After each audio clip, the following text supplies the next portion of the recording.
क्या आप जानते हैं, एक ऐसा बच्चा था जिसे बचाने के लिए खुद भगवान कृष्ण यमराज के दरबार पहुंच गए थे। आखिर वो बच्चा इतना खास क्यों था? ये कहानी उस समय की है जब कृष्ण और बलराम छोटे बालक थे और अपने गुरु संदीपनी ऋषि के आश्रम में शिक्षा ले रहे थे। दोनों भाई अत्यंत प्रतिभाशाली थे। गुरु एक बार जो भी पाठ पढ़ाते वे तुरंत याद कर लेते। पढ़ाई पूरी होने के बाद कृष्ण और बलराम ने गुरु दक्षिणा देने के लिए आग्रह किया। तब संदीपनी ऋषि और उनकी पत्नी ने कहा कि उनका इकलौता पुत्र प्राभास के तट पर स्नान करते समय समुद्र में लापता हो गया था और वे वही पुत्र वापस चाहते हैं। ये सुनकर कृष्ण और बलराम ने बिना एक पल सोचे उसी को गुरु दक्षिणा के रूप में स्वीकार कर लिया। दोनों प्राभास तट पहुँचे, जहाँ उन्हें पता चला कि संदीपनी का पुत्र समुद्र में डूबा और उसे पंचजन्य नाम का एक समुद्री असुर निगल गया था।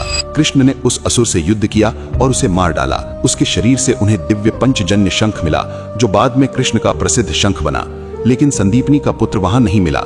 तब कृष्ण और बलराम यमलोक की ओर गए, जहां धर्मराज यम मृत्यु का शासन संभालते हैं। यमलोक पहुंचकर कृष्ण ने विनम्रता से यमराज से कहा कि वे गुरु संदीपनी के पुत्र को वापस लेने आए हैं ताकि गुरु दक्षिणा पूरी कर सकें। यमराज ने कृष्ण की दिव्यता और उनके उद्देश्य को समझा।